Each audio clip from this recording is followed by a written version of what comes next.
Today is February 29th, 2020.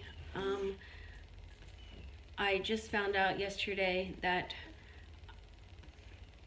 Stephen Kobdish and his attorney put judgment liens on my homestead, which you can't do according to Property Code Section 52.0012. And also their judgments that they've put on my house are false. So it's really hard to get out of judgments because the title company provides insurance on the title of your home, and they pay it out before they pay they basically pay creditors before they pay you for your house is how it works. So unless you can legally get the person to say they're going to release the judgment lien, the title company is not legally obligated to, which is just really awful. Just do private sales, cut out the real estate agents, and no one needs title insurance. It's ridiculous. So the two judgment liens that were placed on my home are done illegally because they were both filed on September 29th, 2016, and they're claiming that they're valid today. Neither of them are valid. They put one for $132,000, just greater than my equity in the sale of the home.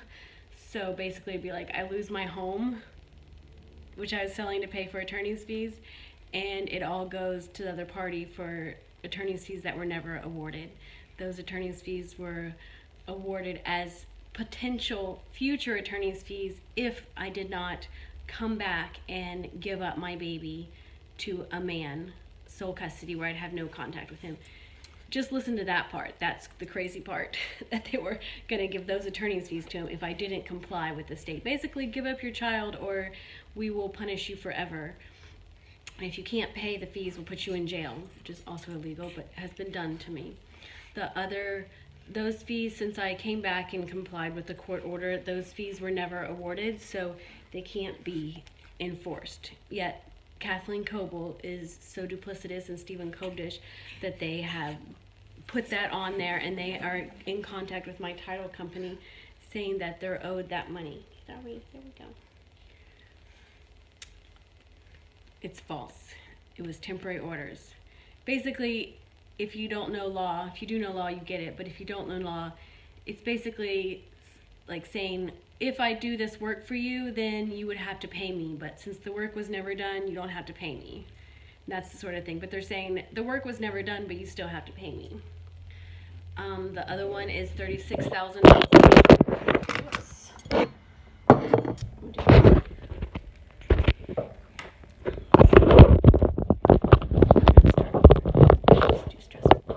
The other one is $36,000, and I did agree to those attorney's fees and a mediated settlement agreement, but that was turned into a final order that did not comport with the mediated settlement agreement, and I was also a victim of family violence, and the mediated settlement agreement was also against public policy, so it's null and void on its face, and it does not comport with the final order that was put in. A judge crossed out our names and just entered it without a hearing, which is against my due process as well. And for all those reasons and others, that order is currently under appeal. Yet they are saying that they are owed that money and they get to take it out of my homestead. Additionally, there is another issue with that money. I was told by my attorneys, the corrupt Michael Burnett, who just basically robbed my family blind and told me all kinds of fictitious stuff so he could just take my money without doing any work on my case, which is what it turns out, and made me sign something that now I have to spend 2 years appealing. Michael Burnett said it's just a bribe. Of course, we all know you don't owe them this money, because the money was awarded $36,000, and it was awarded for one motion and 2 really short hearings, both which I was not giving notice of. And the judge's transcript, this is in August and September of 2016. This is all public record. You can look this up and fact check. The court transcript, if you need it, you can contact me, motherofmars7@gmail.com, and I will send you a link to the court transcript. The court transcript is also filed in the Court of Appeals, so it's also public record as part of the report. Clerk's record. But the attorney's fees that were awarded of $36,000 for that one motion on 2 hearings that I was not given notice of by my lawyer or by any other method, not even by email. That was, the judge said in the court transcript, you're only getting attorney's fees for just this hearing and nothing else, just for 2 weeks' time. The evidence presented to the court